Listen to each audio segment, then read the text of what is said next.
Broadcast Center at BCIT's Burnaby Campus. This is All Talk Radio. You're listening to 1680 The Crow.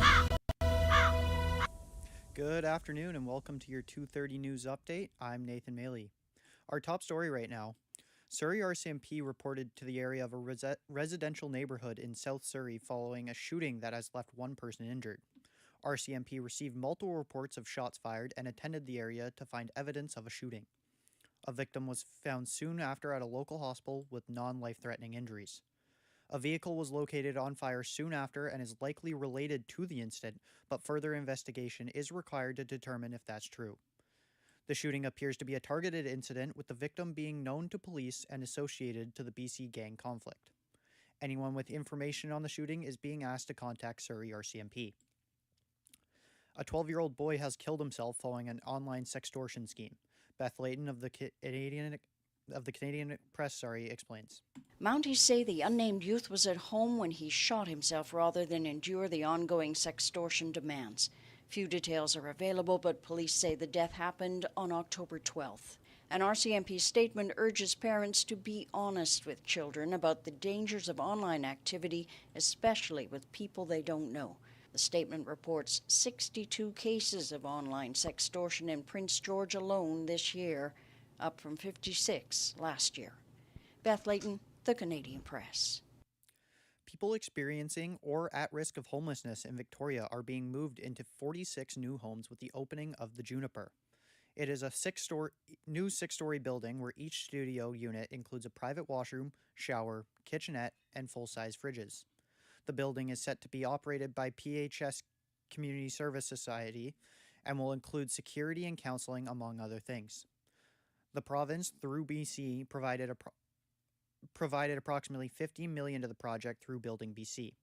The new homes are part of a $19 billion housing investment by the BC government. Since 2017, the province has more than 77,000 homes that have been delivered or are underway, including more than 3,000 homes in Victoria. The Public Health Agency of Canada has extended the recall on cantaloupe as case numbers continue to rise across the country.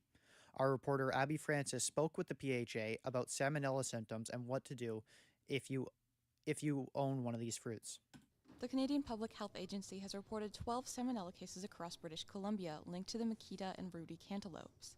Spokesperson for the PHAC, April Hexamer, says some of the salmonella symptoms include fever, nausea, diarrhea, chills, stomach cramps, and headaches. It can range from kind of a feeling of just not feeling very well to being very, very sick, particularly with diarrhea.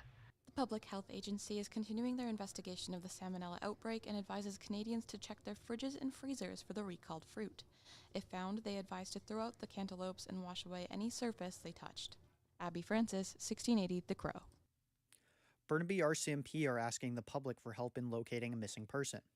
66-year-old Helen West was last heard from on November 24, 2023, in the evening hours. West is described as an Indigenous woman with straight, long blonde hair with bangs, around 5 feet 8 tall, and has brown eyes. She was last seen wearing a long black jacket with a beige fur-lined hood, a long black skirt, and ankle boots. Anyone who thinks they may have seen West or have information on her location are being asked to call Burnaby RCMP. The provincial government is set to appear in court today for a class action lawsuit against dozens of healthcare and pharmaceutical companies over the cost of the opioid crisis. BC Attorney General Nikki Sharma says they knew it was the right thing to do. We are holding multinational pharmaceutical companies accountable for their role in today's public health emergency, which was first declared in 2016. We did it because it's the right thing to do. Purdue Pharma, one of the defendants, has already settled with the province for $150 million. Taking a look at the weather now, the fog advisory put in place this morning ended around 1 p.m. today. It is currently 6 degrees with a mix of sun and clouds. The temperature tonight is expected to hover around 0 degrees, and it is expected to be mainly sunny tomorrow with some clouds and a high of 6 degrees. That wraps up your 2:30 news update. I'm Nathan Maley, and I'll see you again at 3:30 for sports.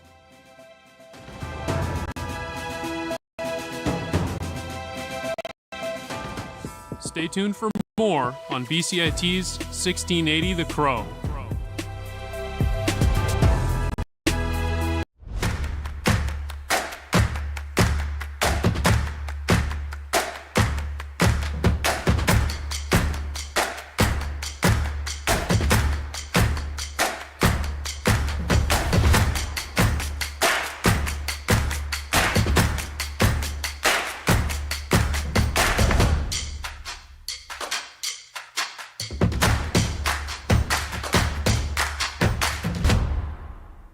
everything is changing to digital. Everything is online. People aren't just waiting for the 6 o'clock news anymore. People want their news right now. They want to be able to go onto their smartphone, onto the internet, and see the news that they want to see. Vancouver is growing at, a really rapid rate, the Lower Mainland even, and with the tools that we're given here, we're able to cover all of that. Welcome to BCIT Magazine. I'm Radhika Sikka-King. In the program, they really leave it up to you. I mean, the help is there when you need it, figuring out how to use the programs like Premiere, Audition, and figuring out how to use the cameras. But it's up to you to sort of experiment and figure out what you can do when you go out in the field. They brought candles and flowers to remember the student who lost her life yesterday. Theresa May says the international community condemns Moscow. They really make sure that you know the basics and you are able to put out a quality product. I'm Brady Tretanero. And I'm Radhika Sikka-King. Thank you for tuning in to BCIT Magazine.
We respectfully acknowledge that we are situated on the traditional, ancestral, and unceded territory of the Coast Salish peoples, including Squamish, Tsleil-Waututh, and Musqueam nations.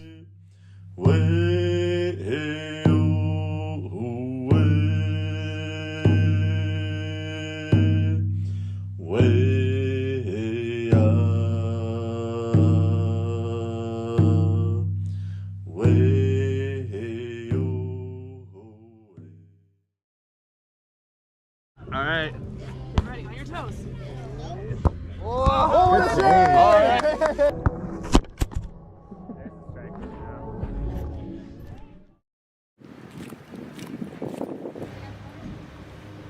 Growing up, like native tournaments was like a big thing for my parents, and they're the ones that showed me how to play soccer. As much as Penelope Sparrow is on track to reaching new levels of professional soccer, she does not forget where it all came from. And they'd bring me around until I got to a point where I was 4 years old, and we put on a pair of cleats and started playing. And I'd be there right by their side, learning with them. And that's kind of where I started. And then it just kept going on. I got put in a couple leagues growing up, and I just grew to love it. I was about 13, and that's when I knew I truly loved the sport. Like, it was more than just kicking the ball, like you said. It was more of like a family, us together. So to welcome you to our territory, which is known as UBC, which is known as Vancouver.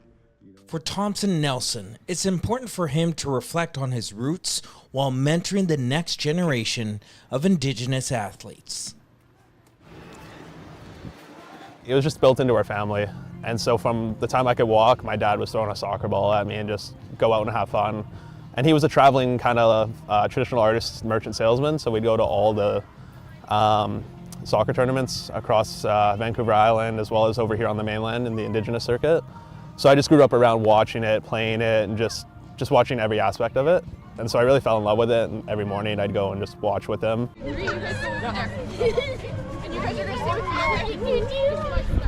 Both Thompson and Penelope are currently working with Hope and Health, coaching the younger generation at the UBC Thunderbird Stadium. Hope and Health is a sport for social impact organization that works specifically with Indigenous children and youth and their communities to develop life and leadership skills. It's about creating a program that's accessible within Indigenous communities. As a result of colonization, programs haven't been accessible, nor have they been created that are culturally safe for Indigenous children and youth. So we wanted to close that gap.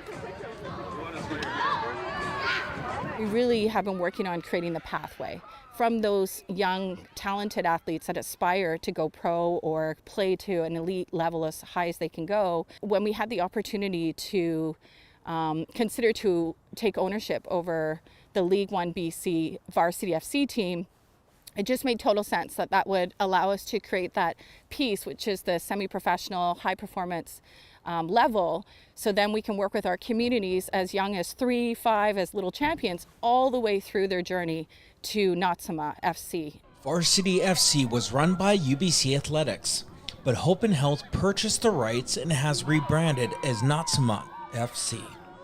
Perhaps due to a lack of representation, many Indigenous athletes struggle on their journeys, often giving up. So we're on the Musqueam field, where I grew up to love soccer. I always feel safe here, comfortable. I know when I've had a long day or a hard day, I try to do other things like art, track, all the other sports, but soccer was always something that I couldn't live without. When they think of soccer, they don't think of us, and obviously that's very hard because growing up, that was my FIFA. Going to tournaments, watching it, it was my FIFA. Like, that was my World Cups. Watching them play, it was like other players I couldn't see in TV. And the kind of passion and like support we have, it should be noticed.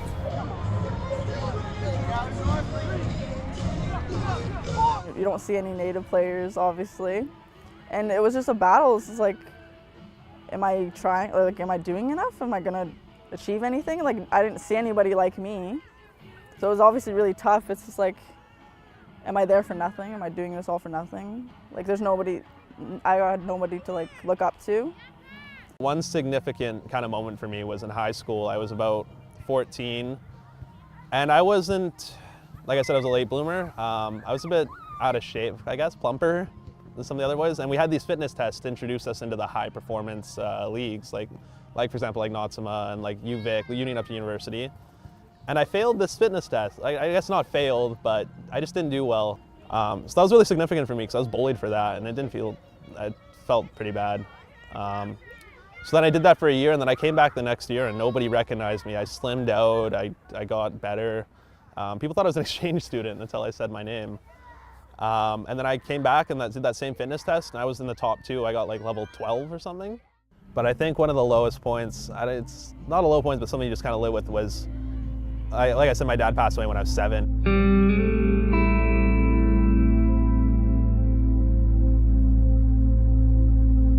And then he was one of my biggest role models.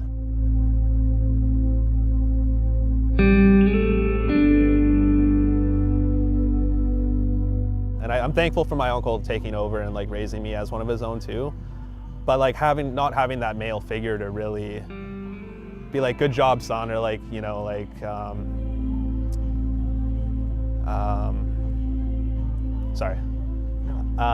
saying like, good job, son, or like everybody had their dads there.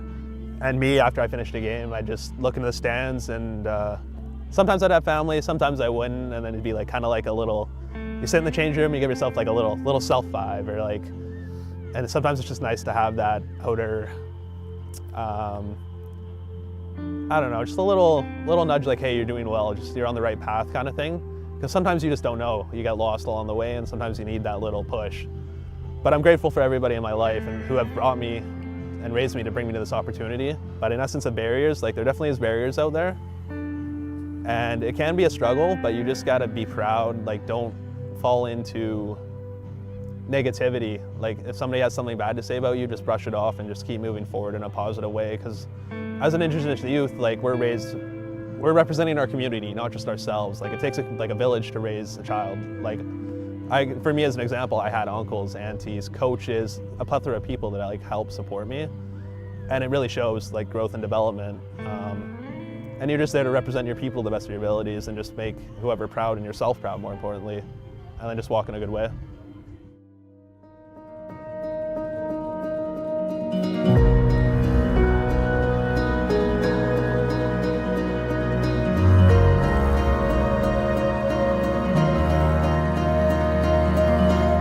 I was sitting in bed, not doing nothing, and then I got the call from Jesse. I was just amazed. It felt like my dreams were coming true. My journey was it felt like it was just a fresh start. Like, I was excited. I couldn't even think. I was speechless. When I was talking to him, I didn't even know what I said. I blacked out. Like, it was just, I was like, oh my God. Like, I already know what this is gonna bring, and I'm so excited. Like, I can't even express the emotions.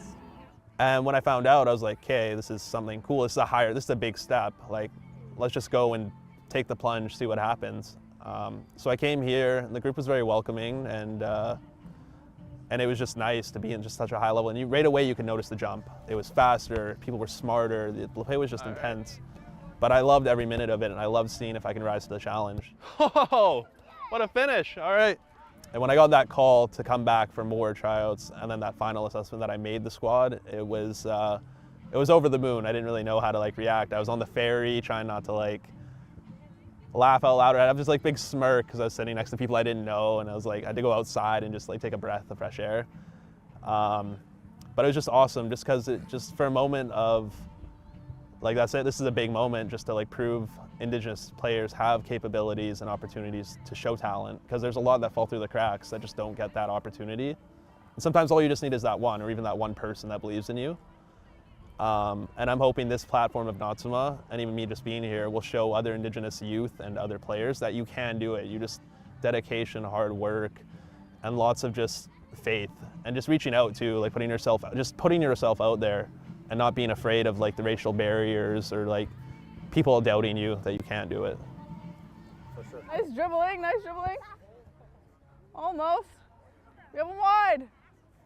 We've been hidden for a long time, overlooked. We don't really get noticed like this, and such an opportunity like this, I can't hold back, express how I play, show how I play. Like, playing with like First Nations, it's a different game. Like,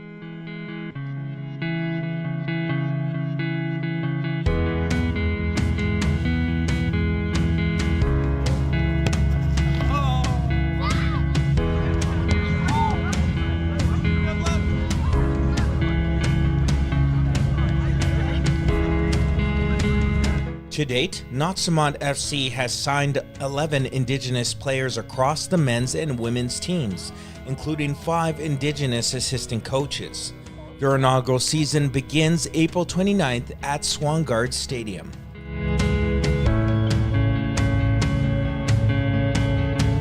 One, two, three.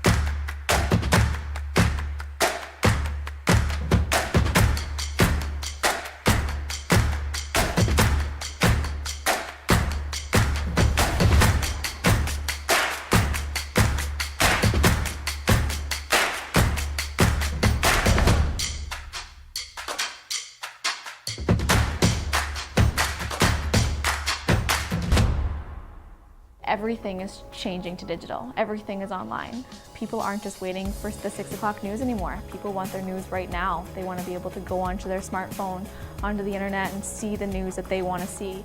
Vancouver is growing at a really rapid rate, the Lower Mainland even, and with the tools that we're given here, we're able to cover all of that. Welcome to BCIT Magazine. I'm Radhika King. In the program, they really leave it up to you. I mean, the help is there when you need it, figuring out how to use the programs like Premiere, Audition, and figuring out how to use the cameras.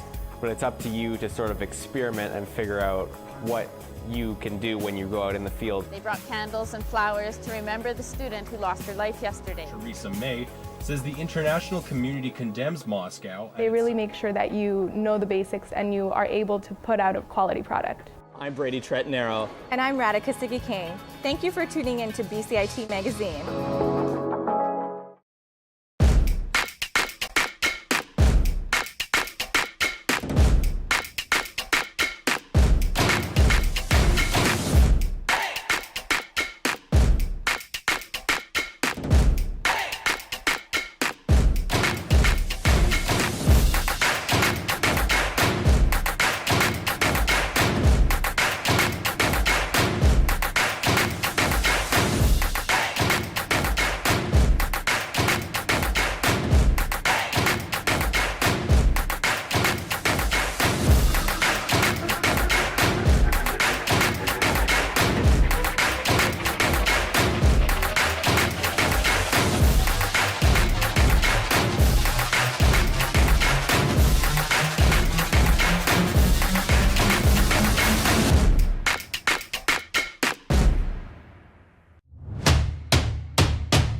Everything is changing to digital. Everything is online. People aren't just waiting for the 6 o'clock news anymore. People want their news right now. They want to be able to go onto their smartphone, onto the internet, and see the news that they want to see.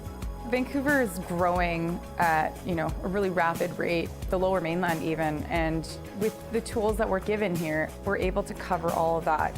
Welcome to BCIT Magazine. I'm Radhika Sikki-King. In the program, they really leave it up to you. I mean, the help is there when you need it, figuring out how to use the programs like Premiere, Audition, and figuring out how to use the cameras. But it's up to you to sort of experiment and figure out what you can do when you go out in the field. They brought candles and flowers to remember the student who lost her life yesterday. Theresa May says the international community condemns Moscow. They really make sure that you know the basics and you are able to put out a quality product. I'm Brady Tretnero. And I'm Radhika Sikki-King. Thank you for tuning in to BCIT Magazine.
From the Broadcast Center at BCIT's Burnaby Campus, this is All Talk Radio. You're listening to 1680 The Crow. Hello everyone, this is 1680 The Crow. I'm Sean Park and this is your 3 o'clock news update. Starting with the police news, Burnaby RCMP is asking for the public's help in finding a 66-year-old Helen West. RCMP says Helen was last heard on last Friday evening. Police say Helen is an Indigenous woman who is 5 feet 8 inches tall with a straight, long blonde hair with bangs.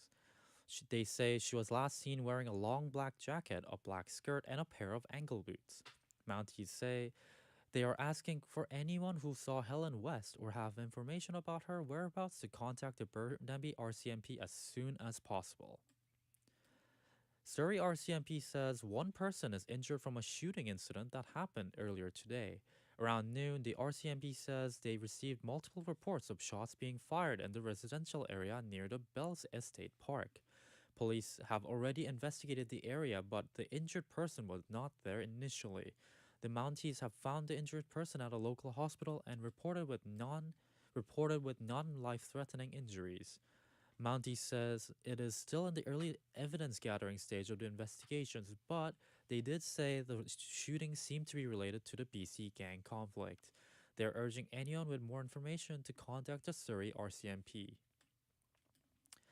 Fog can make it harder for air pilots to land at YVR Airport, but the airport have the technology in place to allow planes to land safely, as our reporter Jerson Oresian explains. YVR Airport this morning had many flights, especially arriving flights, delayed due to the fog which has been ongoing in the past week. This can be hazardous for these flights, as Environment Canada meteorologist Derek Lee explains. Sometimes fog can not lift and kind of persist throughout the day, so we can be in the foggy conditions throughout the whole day without it improving at all. Even with low visibility in the skies, the airport's instrument landing systems advises air pilots in case fog is around the airport. In a statement, YVR's senior communications specialist Shruti Ashok says that passengers are advised to check with their airline for latest flight status and information. It also asks staff and Green Coat volunteers at the airport if they need assistance. Jerison Rashawn, 1680, The Crow. Today we're joined by our reporter Jerison in our studio. Jerison, how are you doing? Oh, I'm great right now, yeah. That's great. So Jerison, when should we be expecting the fog pattern to end? Well, according to Derry, he says that this fog is probably going to end like later this week because right now there's a high pressure system currently that's causing the fog in the area. But later on, like at let's say Wednesday afternoon, there will be an active weather pattern from the Pacific arriving in the area, which will clear out the fog. Sounds great. And thanks for the update. And how long is the fog pattern being formed in the first place? Well, I mean, like the fog can actually be formed by minute water droplets that are surrounding the air at or near the surface of the Earth. Back to you. Thank you, Jerison. Thank you for joining us. You're welcome. The LNG Canada recently held an open house last Sunday to connect with more community members and share more information. Our reporter Kobe Smith has more information about how LNG Canada can benefit the Haisla people. LNG is the largest Indigenous nation owned in Canada, located in the Haisla Nation, and it will employ 500 people at the project. Craig Haldane from LNG explains some of the benefits it has for the Haisla people. Well, we hope that the project in their territory and in their community means benefits in terms of jobs, financial support, training, and a long future full of careers for their young people. Currently, the project is 85% done through its first phase, and it will continue on for a long time in hopes it will keep the Haisla people employed for many years to come. Kobe Smith, 1680, The Crow. The Public Health Agency of Canada has extended the recall on cantaloupe as case numbers continue to rise across the country. Our reporter Abby Francis spoke with the PHA about salmonella symptoms and what to do if you have one of these fruits. The Canadian Public Health Agency has reported 12 salmonella cases across British Columbia linked to the Makita and Rudy cantaloupes. Spokesperson for the PHAC, April Hexamer, says some of the salmonella symptoms include fever, nausea, diarrhea, chills, stomach cramps, and headaches. It can range from kind of a feeling of just not feeling very well to being very, very sick, particularly with diarrhea. The Public Health Agency is continuing their investigation of the salmonella outbreak and advises Canadians to check their fridges and freezers for the recalled fruit. If found, they advise to throw out the cantaloupes and wash away any surface they touched. Abby Francis, 1680, The Crow. The Ministry of Mental Health and Addictions say that they expanded mental health and substance use services for the First Nation people in the Cowichan Valley. They say the First Nations people in need of service can access the culturally appropriate care at the newly built Tsotunli Lum Healing House located on the territory of Cowichan tribes. The ministry says the support houses offer 20 treatment beds, living units, and programs and services based on First Nations holistic wellness concepts. The province says the Tuashan Lilum Healing House was funded through a partnership between the British Columbian government, the federal government, and the First Nations Health Council. They also say it was done to replace the 6 existing First Nation-run treatment centers in BC, and this is the first of the 8 treatment centers to be completed. A new report from the Mary Josie Holley, a federal housing advocate, accuses every level of Canada of failing to respect and uphold the Inuits' rights to housing. She argues that failing to uphold their rights has led to denying their human rights. Aluki Kutnik is the president of Nunavut Tugavik. He hopes that the report will reveal more information about the long-standing issue. And Inuit, instead of thriving, are trying to make ends meet and are surviving and are rotating and sleeping on rotation, are not completing the formal education system, and in fact are taking their lives far too early and leaving the potential untapped because of the neglect of all levels of government. The federal housing advocate is calling on the Canadian government to transfer their jurisdiction over Inuit housing programs to the Inuit government. She also argues that the Canadian government should recognize housing as a human right. In stateside, hundreds of people have showed up to salute Rosalind Carter, Carter was the former U.S. First Lady and global humanitarian who made her final journey from her rural hometown to the Jimmy Carter Presidential Center in Atlanta. The CEO of the Carter Center is Paige Alexander. He says Rosalind Carter was focused on women's and human rights. She keeps a picture on her desk of a group of women protesting outside the White House when she was there against the Equal Rights Amendment. And I asked her, why do you keep that on your desk? And she said, to remind me of the work I have left to do. And for 40 years, she did that work. The Associated Press says a detailed schedule and information about the life of Rosalind Carter is available online. Moving into the world of sports, Kids Sports Canada has started their 12th annual fundraising campaign, which is the gift of sports. The campaign aims to remove financial barriers to sports by providing grants to help cover the cost of registration fees so more youth and children can enjoy sports. They're calling British Columbians to donate to the upcoming holiday season to help more kids participate in organized sports activities in the coming year. Last year, Kids Sports shared more than $1.7 million to fund a sports season for over 5,000 kids in 180 different communities across the province. The campaign already started running last week on November 20th and will last until next January 8th. Carolina Panthers fired their head coach Frank Reich. This happened less than a day after Reich left the locker room muttering profanity words following a 17-10 loss to the Tennessee Titans. In a statement, the owner of Carolina Panthers, David Tepper, said that he wants to thank Frank for his service and wished him well. Carolina Panthers has also fired the associate head coach and running backs coach, Deuce Stanley, as well as their quarterbacks coach, Josh McCow. In baseball, a free agent and right handler Sonny Gray has agreed to a 3-year deal worth of $75 million with the St. Louis Cardinals. While this agreement on the contract is finalized, Gray still needs to pass the physical for the deal to be complete.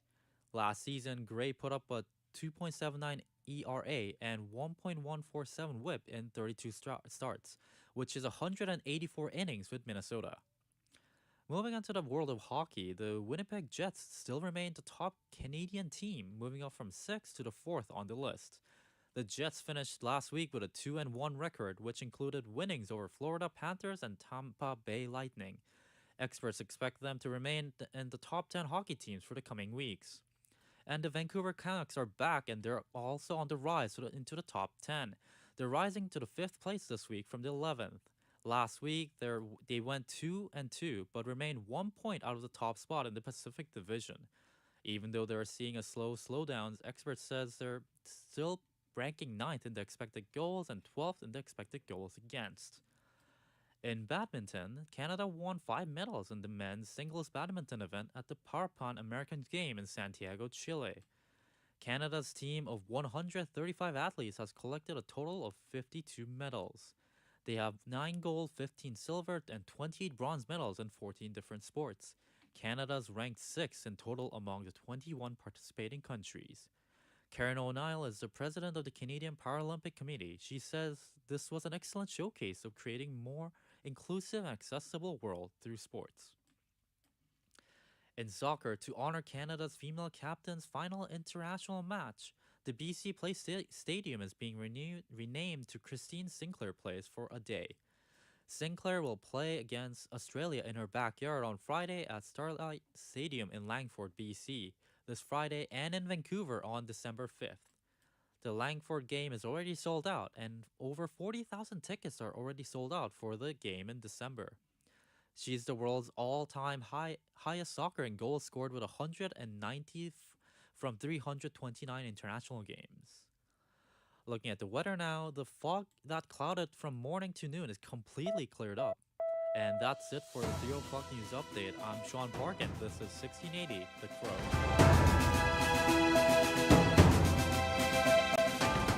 Stay tuned for more on BCIT's 1680 The Crow.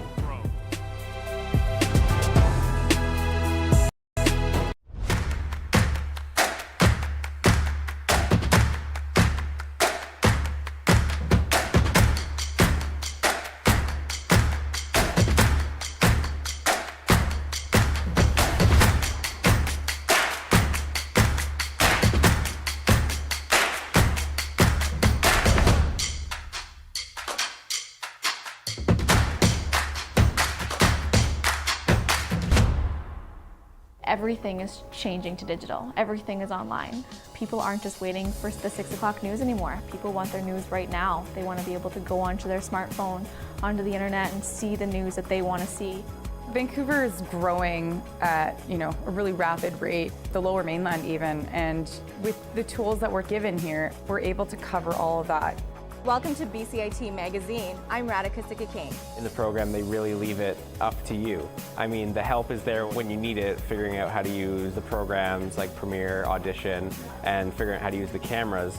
But it's up to you to sort of experiment and figure out what you can do when you go out in the field. They brought candles and flowers to remember the student who lost her life yesterday. Theresa May says the international community condemns Moscow. They really make sure that you know the basics and you are able to put out a quality product. I'm Brady Tretnero. And I'm Radhika Sikakane. Thank you for tuning in to BCIT Magazine.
Hello and welcome to For the Record. I'm Caitlin No, and on today's episode, we're talking about the Steveston Santa Claus Parade. It's coming back this Christmas Eve after a 4-year pause. This Christmas tradition has been happening for 45 years in Steveston, and because it happens within the community, it's an event that is significant for many that grew up in the area. But especially for Alex Sagert, who loved the parade so much that he kept the tradition alive during the pandemic. He collected donations for food banks while sharing Christmas cheer by driving his truck with Christmas decorations along the parade route. And this year, he is one of the lead organizers for the parade. Just to have a good holiday experience, just something free for the whole family can enjoy. There's no prerequisites or anything. We obviously encourage people, if they can, to donate non-perishable food or monetary money towards the food bank, but that's definitely not required. We just want everybody to come out and be a part of the fun. That was Alex Sagert, and I also talked to him about why he decided to continue the tradition in the pandemic and what the parade will look like this year. Hi Alex, thanks for joining us today. So during the pandemic, while the event was on pause, you drove your truck and a trailer along the parade route with Santa decorations. So I'm just wondering what made you decide to do this? So I grew up in Steveston, like right on the original parade route. So we were, ever since I remember 5 years old, I remember there was always a parade, came right by our house with Santa Claus, and they collected for the food bank. So it's always been a part of our Christmas. So once the pandemic hit and I heard I reached out to them just to give them a hand, because I own a small little company called Steveston Sound and Stage where we do sound and lighting and stuff. So I just wanted to get in the community and be a part of, sort of thing, and volunteer our time. But they unfortunately, when the pandemic, with all the restrictions and all that, they had to cancel it, obviously, just due to the regulations and all that. But I thought, why not just get a little truck and trailer and throw some of my sound equipment? I bought one of those 14-foot Christmas Santa train blow-up things and put that on and just put a bunch of Christmas lights and just drove around. Ended up collecting a couple 100 pounds of non-perishable food, a couple $100 for the food bank. So, yeah, that's just where it started, and I just kept it going for those couple of years when COVID was still touch and go.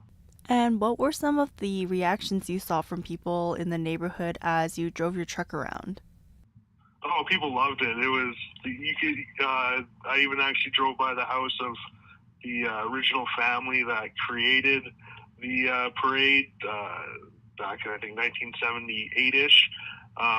And yeah, they were getting elderly, but they just couldn't believe it. Some of them were in tears. Like, they're just happy that the parade was going, and it's just to keep the sense of community going, really.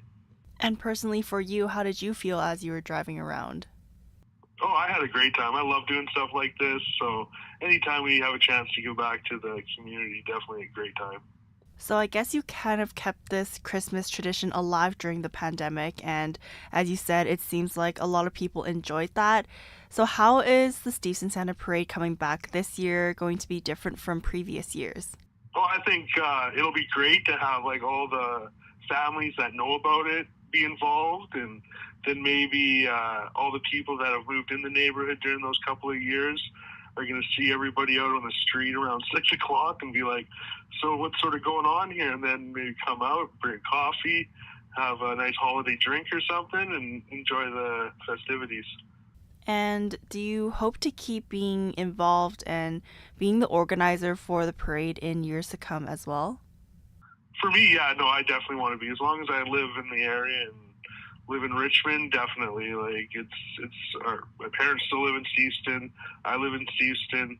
A lot of people I know still live in Steveston, so it's definitely something I want to keep going as long as I can. And have you gotten any additional support from community members, like in terms of funding or donations this year? So I'm not the only one who puts this on. It's the Richmond Firefighters Charitable Society was the group that always did it. So I just sort of stepped in to lend a hand, and I ended up taking a bigger role this year just to keep it going. And yeah, so no, without the help of Richmond Firefighters Charitable Society, this definitely wouldn't be happening. We also have Johnny's Towing is going to be involved this year. He's going to be going to have the Santa sleigh on the back of one of his tow trucks. So we got that. We're going to have a few fire trucks. So just a lot of fun stuff like that.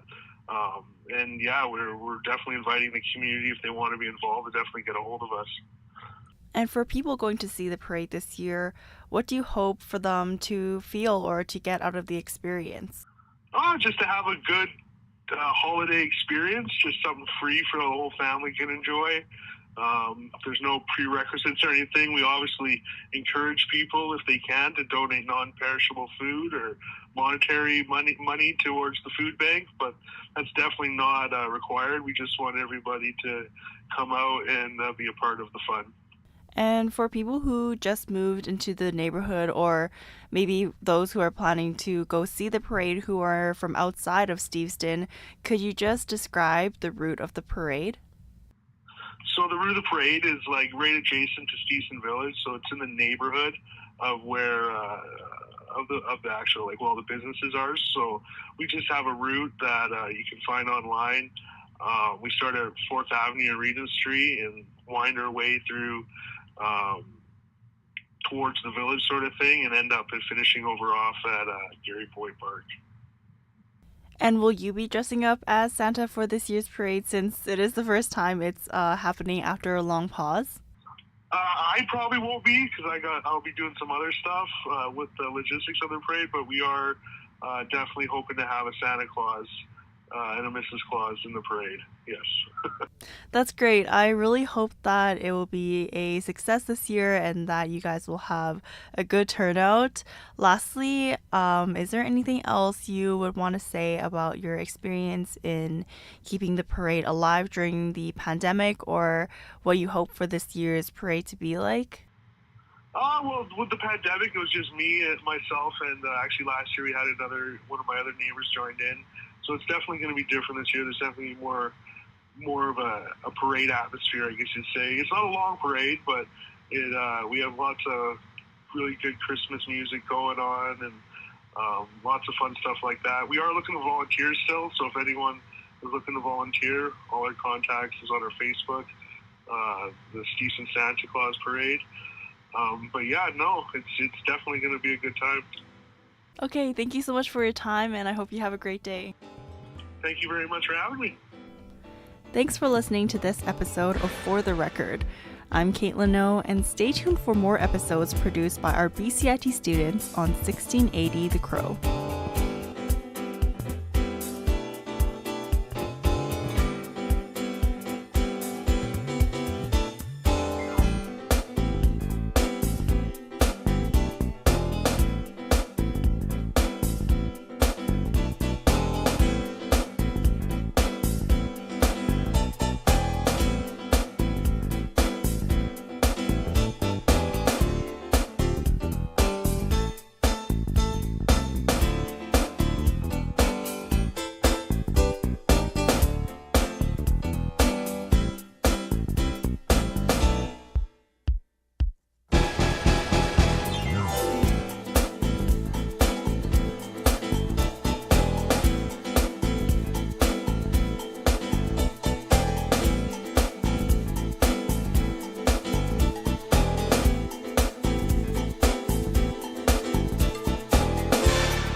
Everything is changing to digital. Everything is online. People aren't just waiting for the 6 o'clock news anymore. People want their news right now. They want to be able to go onto their smartphone, onto the internet, and see the news that they want to see.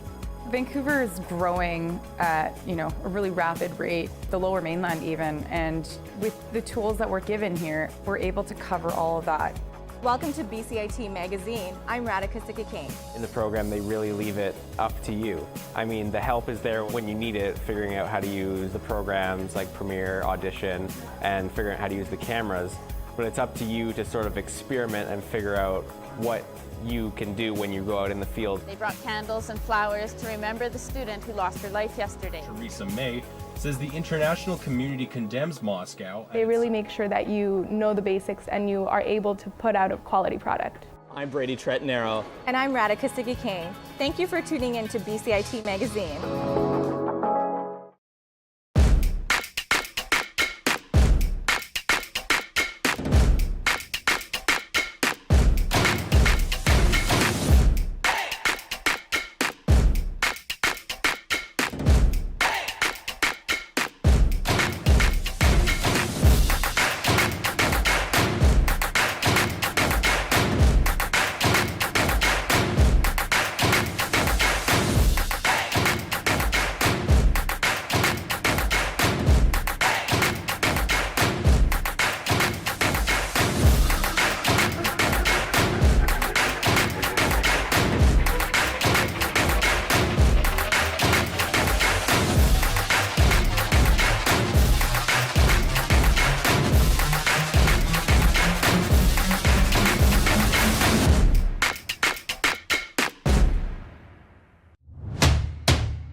from the Broadcast Center at BCIT's Burnaby Campus.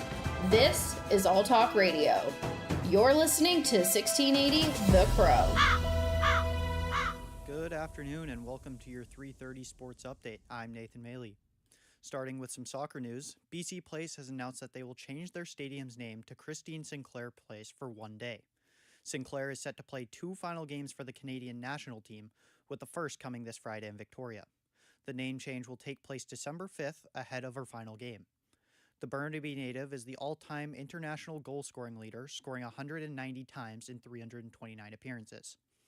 Tickets have already sold out for the game in Victoria Friday, and more than 40,000 seats have been sold already for the Canadian Legends' final game. The name change will be part of an all-day celebration celebrating the career of Sinclair. Over to hockey now, the Vancouver Canucks practiced today following their 3-game road trip last week. Canucks forward JT Miller understands how important it is to take advantage of the upcoming home schedule for the team. You got to be able to, set yourself up for when you do get to come home and put yourself in a good position to play some good hockey. So we're looking forward to being home. It's always nice, and we know up until, Christmas, we don't have a whole lot of road games left. The Canucks fell to the NHL worst San Jose Sharks 4-3 Saturday night. They'll be back in action tomorrow night at home, hosting the Anaheim Ducks. The Minnesota Wild have made a coaching change this afternoon. Head coach Dean Evison and assistant coach Bob Woods have been fired. Former Predators and Devils head coach John Hines will take over behind the bench. The Wild were supposed to be a competitive team coming into the season, but have fallen short of expectations, going just 5-10-4, sitting near the bottom of the Western Conference. The 59-year-old has been with the club since 2019 and led them to a 147, 77, and 27 record during that time. The Wild never advanced past the first round during the Evison tenure. Evison becomes the second head coach to be fired this season, joining ex-Oilers head coach Jay Woodcroft. Speaking of coaching changes, the Carolina Panthers have fired head coach Frank Reich. Gethin Kulbaugh of the Associated Press has more.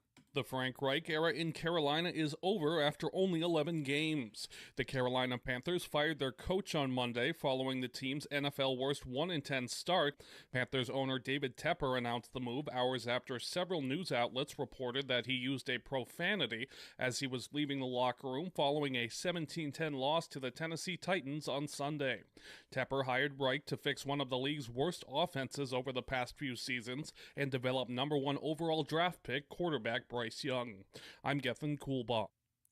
The Minnesota Vikings are set to take on the Chicago Bears on Monday Night Football tonight. The Vikings will remain without star wide receiver Justin Jefferson, who continues to tend to a hamstring injury. Jefferson began practicing this week, but is being held out one more game with the Vikings bye week coming next week. He will remain on injured reserve, which is where he has been since week 5. Kickoff for the game is set for 5:15 from Minnesota. Moving on to basketball now, NBA action continues tonight with a slate of 5 games. The Wizards will be in Detroit to take on the Pistons, the Lakers travel to Philadelphia to take on the Sixers, and the Pacers will host the Trailblazers. All those games are set to tip off at 4 p.m. The Utah Jazz will welcome the New Orleans Pelicans to town at 6 p.m., and lastly, the Nuggets are on the road in LA to take on the Clippers to wrap today's slate with tip-off set for 7:30 p.m. Focusing on university sports now, the UBC men's football program captured a Canada West Championship, Mitchell Bowl victory, and a Vanier Cup trip for the first time since 2015. Reporter Isaac Newson has the story on how some players had to put their pride aside to help guide them there. After the SFU program shut down last spring, it left players searching for their next home. Former UBC player and SFU coach Michael Spencer says that the players who transferred between cross-city rivals had to put their pride to the side. And so to go from SFU to UBC, I think there's that little bit of having to put pride aside because they did always want to fight for the name that they were playing for. Fight for that name at SFU where they always felt like they never got the respect they maybe deserved. According to Spencer, now that the SFU program is no more, UBC is the best option for hometown players to represent British Columbia. Isaac Newson, 1680, The Crow. That does it for your 3:30 Sports Update. I'm Nathan Maley, and I'll see you tomorrow.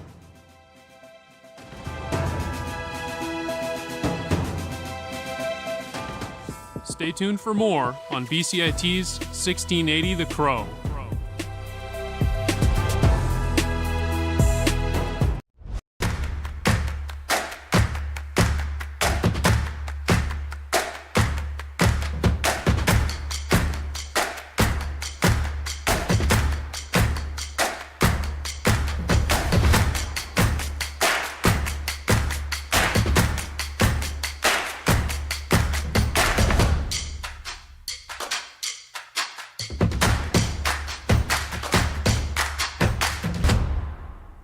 Everything is changing to digital. Everything is online. People aren't just waiting for the 6 o'clock news anymore. People want their news right now. They want to be able to go onto their smartphone, onto the internet, and see the news that they want to see. Vancouver is growing at, a really rapid rate, the Lower Mainland even, and with the tools that we're given here, we're able to cover all of that. Welcome to BCIT Magazine. I'm Radhika Sikki-King. In the program, they really leave it up to you. I mean, the help is there when you need it, figuring out how to use the programs like Premiere, Audition, and figuring out how to use the cameras. But it's up to you to sort of experiment and figure out what you can do when you go out in the field. They brought candles and flowers to remember the student who lost her life yesterday. Theresa May says the international community condemns Moscow. They really make sure that you know the basics and you are able to put out a quality product. I'm Brady Tretanero. And I'm Radhika Sikki-King. Thank you for tuning in to BCIT Magazine.